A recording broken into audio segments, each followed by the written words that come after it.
नमस्कार मित्रांनो, सुपरटेक मराठीमध्ये तुमचं स्वागत आहे। आज आपण एका अशा कॅमेराचा रिव्ह्यू करणार आहोत जे कॅमेरा तुम्हाला सगळ्या कामासाठी उपयोग पडणार आहे। आता माझ्या हातात जो कॅमेरा आहे ना तो आहे सोनी ZV-E10। हा सुद्धा कॅमेरा व्लॉगिंगसाठीच वापरला जातो। ठीक आहे, आता ज्या वेळेस मी घेतला होता ना 2 वर्षापूर्वी मी हा कॅमेरा घेतला होता। हा सोनी ZV-E10 हा व्लॉगिंग आणि प्लस इनडोर शूटिंगसाठी घेतला होता। म्हणजे अशा प्रकारचे जर समोर ठेवून व्हिडिओ बनवायचे असतील तर त्यासाठी घेतला होता। परंतु बॅक ऑफ द माइंड माझ्या हे पण होतं की आपल्याला कधी बाहेर जायचा योग आला किंवा आपल्याला व्लॉगिंग करायचे असेल तरी आपल्याला हा कॅमेरा घ्यायला पाहिजे आणि असा कॅमेरा असला पाहिजे जो थोडासा स्मॉल असेल आणि आपल्याला हाताला जड नाही झालं पाहिजे आणि एकदम कॉम्पॅक्ट असेल। ठीक आहे, आता हा जो कॅमेरा आहे तो तसाच आहे, खास व्लॉगिंग करण्यासाठी बनवलेला हा कॅमेरा आहे। ठीक आहे, त्याच्यामधून तुम्ही याचे लेन्स चेंज करून तुम्ही इंटरनल शूटिंग पण तुम्ही करू शकता। परंतु आता मी घेतल्यानंतर अवघ्या 5 ते 6 महिन्यामध्ये अजून एक असा जबरदस्त कॅमेरा आला की मला वाटायला लागलं की यार हे कॅमेरा आपण उगाच घेतला। कारण ज्या वेळेस हे कॅमेरा मी यूज करत होतो, आता बघा हा कॅमेरा घ्यायचं म्हटलं किंवा व्लॉगिंग करायचं म्हटलं की तुम्ही आता हा घेऊन फिरता। ठीक आहे, परंतु आपण या कॅमेराला स्टेबल ठेवू शकत नाही। सगळे फुटेज काय होतं, शेकी फुटेज येतात, हलतात। मग आता आपल्याला काय करायचं तर आपल्याला गिम्बल लावावं लागतं। मग तो गिम्बल स्टिक वगैरे मी घ्यायचा विचार करत होतो। म्हणजेच याचा सगळा सेटअप जो ना खूप म्हणजे मोठा होत होता आणि एवढं सगळं सेटअप घेऊन आपलं चॅनल नवीन आहे, आपण नवीन आहेत, आपल्याला माहित नाहीये आणि आपण असं जरा रोडने आपण ब्लॉग करत गेलो, आपल्याकडे कॉन्फिडन्स पण नाहीये तेवढा। तर त्यावेळेस असं वाटायचं की एवढा मोठा कॅमेरा यार काहीतरी छोटं गॅजेट निघायला पाहिजे जेणेकरून थोडंसं म्हणजे हाताला जड नाही झालं पाहिजे, कुठंतरी जायला अडचण नाही झालं पाहिजे। आपण समजा आपण कुठं जातोय फिरायला, ट्रॅव्हलिंग करतोय समजा, ठीक आहे, तर घरी तुम्ही बनवताय, ठीक आहे, एका ठिकाणी कॅमेरा ठेवलेला असतो, ट्रायपॉड वगैरे लावून तुम्ही सेट करून ठेवू शकता। परंतु व्लॉग करण्यासाठी जर फिरायचं म्हणलं तर हाताला बघ किती जड होतंय आणि एवढा मोठा सेटअप घ्या, त्यातला एक छोटा कॅमेरा मी तुम्हाला सांगतोय आणि ती गिम्बल लावावं लागतं कारण तुमची फुटेज चांगली आली पाहिजे। आणि तुम्ही कुठंतरी बसने ट्रॅव्हल करताय, ट्रेनने ट्रॅव्हल करताय किंवा इव्हन आपल्या सुद्धा गाडीने ट्रॅव्हल करताय, हे सगळं घेणं, घेऊन जाणं, काढणं आणि याला सेटअप करणं, याला माईक लावणं किती म्हणजे हेक्टिक काम होतं ना।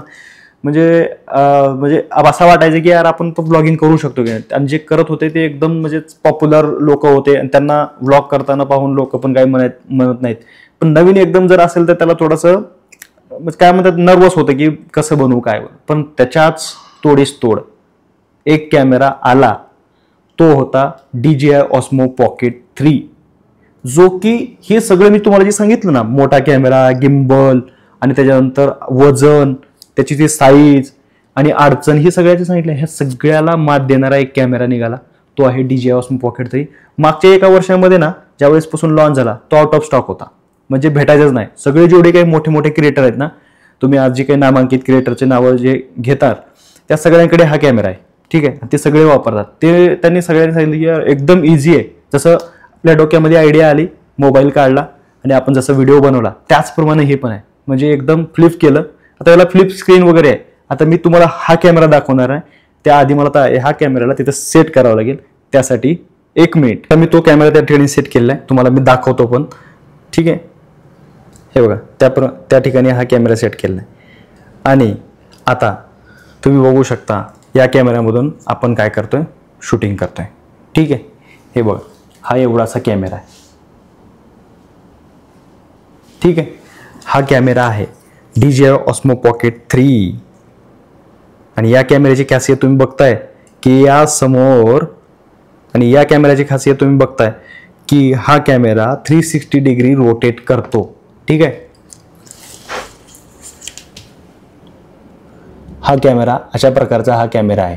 ठीक आहे, तुम्ही बघू शकता एवढासा हा कॅमेरा आहे। ठीक आहे, एवढासा कॅमेरा आहे। या कॅमेऱ्याने ते समोरचं फुटेज सुद्धा शूट करतंय आणि हा मला ट्रॅक करतोय। ठीक आहे, या ठिकाणी मी जर दाबलं तर हे समोर बघा या ठिकाणी अशा प्रकारे ट्रॅक करतं। हे एवढासा जर कॅमेरा आहे आपल्या हातामध्ये, आता आपल्याला सांगा ह्या सगळ्या मी ज्या अडचणी तुम्हाला सांगत होतो, ह्या सगळ्या अडचणी यामध्ये काय होत आहेत, सॉल्व्ह होत आहेत। म्हणजे एवढासा हा कॅमेरा आहे, याचं ॲक्च्युअल साईज एवढीच आहे, बाकीचे हे सगळे एक्सटेन्शन आहेत। ज्यावेळेस तुम्ही व्लॉगिंग वगैरे करता त्यावेळेस तुम्हाला हे सगळ्या गोष्टी लागतात। ठीक आहे, पण होणार नाही, तुम्हाला अडचण पण वाटणार नाही आणि तुम्हाला इनडोर शूट करायचं आहे किंवा तुम्हाला व्लॉगिंगचे व्हिडिओ शूट करायचे आहेत, सगळे शूट ह्याच्यामध्ये होणारच आहेत। ठीक आहे, आता तुम्ही बघत असाल मी समोर धरला, हा पण फुटेज बघा आणि तो पण फुटेज बघा। ठीक आहे, अशा प्रकारे तुम्ही व्हिडिओ बनवू शकता. म्हणजे ज्या वेळेस मला हा कॅमेरा माहीत झाला त्यावेळेस मी म्हटलं एवढा इझी कॅमेरा आपण थोडंसं जर थांबला असतो तर हा कॅमेरामध्ये इन्व्हेस्ट केला असता मी. परंतु या कॅमेराचा असं आहे, एक ॲडव्हान्टेज आहे त्याचा पण, परंतु डिसएडव्हान्टेज असं आहे की ज्यावेळेस तुमच्या डोक्यामध्ये एखादी आयडिया येते, आता तुम्हाला बनवायचंच आहे व्हिडिओ, तर इन्स्टंटली काय होतं माहिती आहे का, आता मी याला ट्रॅकिंग मोडवर टाकतो. जर तुमच्या डोक्यामध्ये एखादी आयडिया आली आणि ती आयडिया लगेच तुम्हाला व्हिडिओ बनवायचा, तर तुम्हाला तो कॅमेरा सेटअप करावा लागतो. ट्रायपॉड लावा, त्याच्यावर कॅमेरा बसवा, त्याला माईक बसवा आणि त्याच्यानंतर मग व्हिडिओ बनवा, त्याला प्रॉपर अँगल शूट सेट करा, त्याचा प्रॉपर अँगल सेट करा. हे सगळं करण्यामागे आपल्याला माहीत असतं की किती वेळ जातो. तर मग काय होतं, बऱ्याचदा आयडिया जाऊ द्या आज नाही उद्या करूया आणि ड्रॉप होऊन जाते. याचं तसं नाही, तुम्हाला आयडिया आली लगेच बटन दाबलं आणि ठेवला कॅमेरा चालू, लगेच असं समोर ठेवला, ठीक आहे, आणि बोलायला चालू, ठीक आहे. तर अशा प्रकारे एवढे इझी प्रकारे ह्या कॅमेराचा आपण वापर करू शकतो. आवाज पण तुम्ही बघत असाल क्रिस्टल क्लिअर आवाज आहे. आता मी माईक लावलेला आहे, या माईकचा रिव्ह्यू पण मी तुम्हाला ऑलरेडी दिलेला आहे चॅनलवर, तो व्हिडिओ आहे, याच्या आधीच तो व्हिडिओ बनवलेला होता, ठीक आहे. डिस्क्रिप्शनमध्ये लिंक असेल किंवा आय बटनवर मी देऊन ठेवेल, ठीक आहे. तर तो पण तुम्ही व्हिडिओ नंतर बघा आणि याची क्लॅरिटी तुम्ही बघू शकता. आता याची क्लॅरिटी त्याची क्लॅरिटी तुम्ही बघू शकता. याच्यामध्ये इनबिल्ट ब्युटी कॅमेरा आहे. तुम्हाला असं वेगळा ब्युटी कॅमेरा लावून त्याला किंवा पोस्ट प्रोडक्शनमध्ये जाऊन त्याला गोरं करा किंवा अजून चांगल्या प्रकारची कलर ग्रेडिंग करा, अशा प्रकारे काही गरज नाही आहे. हे तुम्ही सहज करू शकता, ठीक आहे. आणि इझिनेस तुम्ही कुठेही जरी गेलात बाहेर फिरत आणि तुम्हाला एखादं पॉडकास्ट पण शूट करायचं एखाद्यासोबत, तर तुम्ही लागली त्याच टेबलवर तुम्ही हा कॅमेरा सेट करू शकता, चालू करू शकता आणि पॉडकास्ट चालू करू शकता. माझ्यासमोर आता समजा आपण बसलो आणि लगेच इथं कोणीतरी आहे आणि आपल्याला पॉडकास्ट चालू करायचं आहे, तर पॉडकास्ट पण शूट करू शकता. त्याचा खूप अँगल खूप मोठा आहे बघा, हे वाईड अँगल आहे, ठीक आहे, आणि हलका आहे. पण आता आपण येऊया प्राइसिंग पॉईंटवर. आपण याच्यामध्ये काय घ्यायला पाहिजे, काय नाही घ्यायला पाहिजे, याच्यामधले फीचर्स काय, हे पण मी तुम्हाला सांगणार आहे. बाकी काय इझी आहे, का घेतलं पाहिजे हे तुम्हाला मी सांगितलेलंच आहे, ठीक आहे. आता याची आपण जर प्राइसिंग बघितली तर आता सध्या मार्केटमध्ये 50,000ला हा कॅमेरा येतोय, ठीक आहे. बाकी तुम्ही बँकचे ऑफर असतील किंवा तुमच्याकडे GSTचं काही ऑफर असेल तर ते पण तुम्ही लावून हे खूप कमी किमतीमध्ये तुम्हाला मिळू शकतो, 40पर्यंत मिळू शकतो, ठीक आहे. ह्या दोन गोष्टी जर तुम्ही यूज केल्या तर. आणि बाकी तुम्हाला याच्यामध्ये कॉम्बो पॅक घ्यायचा नाही आहे, मी तुम्हाला सजेस्ट करतो. याच्यामध्ये कॉम्बो पॅक पण येतो. कॉम्बो पॅकमध्ये काय येतं, आता माझ्याकडे जे आहे त्याच्या व्यतिरिक्त कॉम्बो पॅकमध्ये काय येतं, एक बॅटरी येते, अजून एक बॅटरी येतात, मी तुम्हाला दाखवतो, ठीक आहे. हे बघा, आता हे तुम्ही बघताय, याच्यामध्ये हा जो सेट आहे याच्यामध्ये हा एवढा सेट फक्त येतोय, ठीक आहे, एवढाच येतोय. याच्यामध्ये हा माईक येत नाही, याच्यामध्ये हे एक्सटर्नल तुम्हाला जे काही ट्रायपॉड आहे ते पण येणार नाही, कारण आपण कॉम्बो पॅक घेतलेलाच नाही. आपण घेतलेला आहे फक्त याचा जो कॅमेरा आहे तोच घेतलेला आहे. कॉम्बो पॅक घेण्याची सुद्धा गरज नाही आहे, कारण त्याच्यामध्ये एक्स्ट्रा बॅटरी देते, पण त्या बॅटरीची सुद्धा आपल्याला गरज लागणार नाही.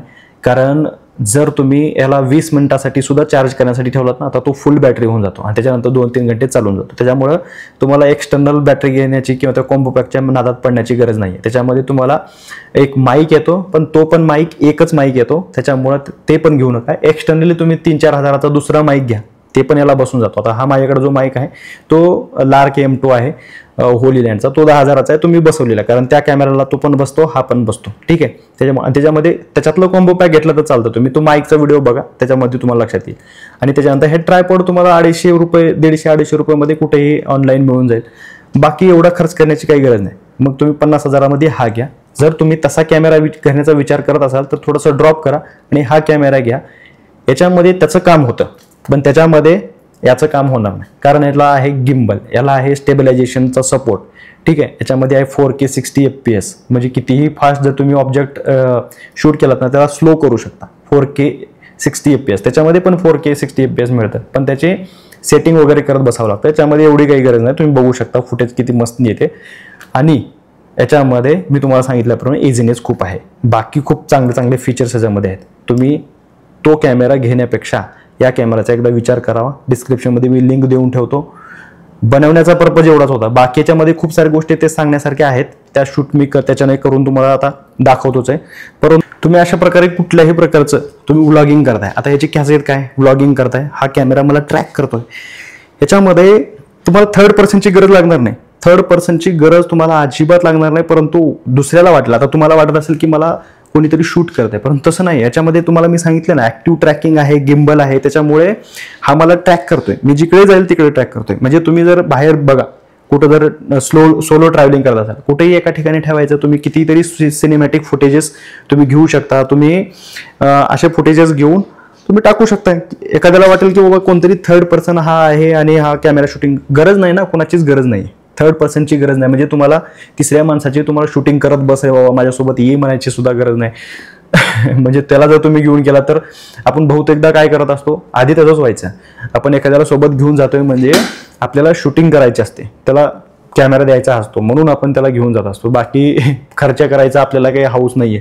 ठीक आहे, या कॅमेऱ्यानं ते पण स्किप केलेलं आहे. म्हणजे किती सगळ्या गोष्टी स्किप केलेल्या. क्वालिटी आहे, क्लॅरिटी आहे, आवाज क्रिप्स आहे, आवाज सुद्धा म्हणजे व्लॉगिंगसाठीच बनवलेला ना तो. जर तुम्ही जर याच्या आता मी हे माईक जरी काढला ना तर त्याचा आवाज एकदम क्लिअर आणि क्रिस्प येतो. ठीक आहे,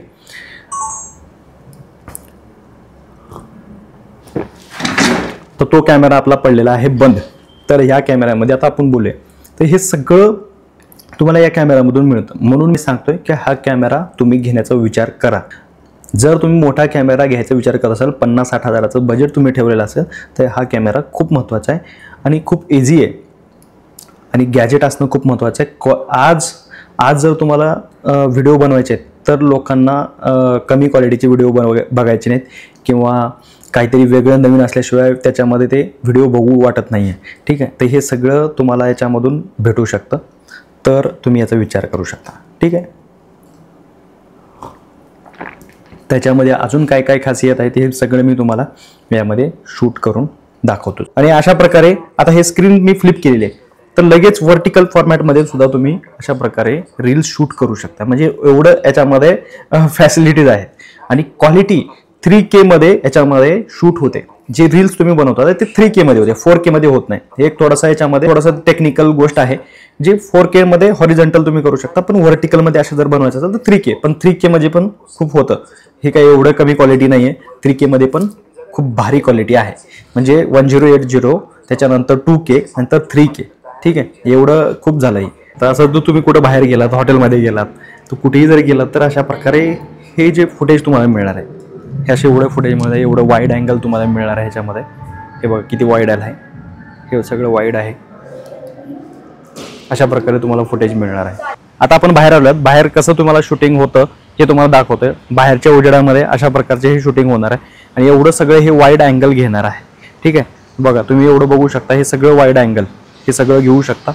हा मी सगळं दाखवतोय.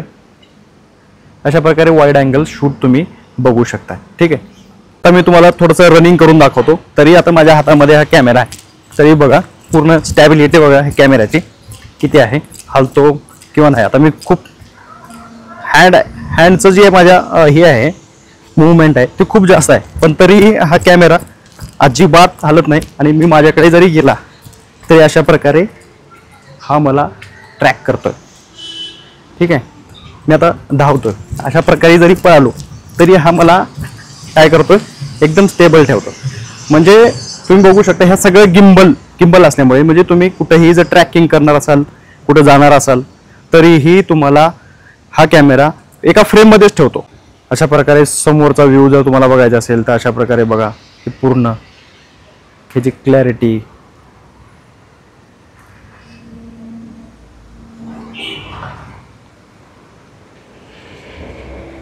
तर अशी खूप सारे व्हिडिओज आता खूप सारे गॅजेटचे व्हिडिओज वगैरे मी तो टाकलेलेच आहेत, ते तुम्ही बघून घेऊ शकता. ट्रायपॉड कोणता घ्यायचा आहे, माईक कोणता घ्यायचा आहे, 2025 मध्ये तुम्हाला व्हिडिओज कसे बनवायचे आहेत, किंवा ब्लॉगिंग असेल, डिजिटल मार्केटिंग असेल, हे सगळे गोष्टी मी याच्यावर कंटिन्युअसली टाकणार आहे.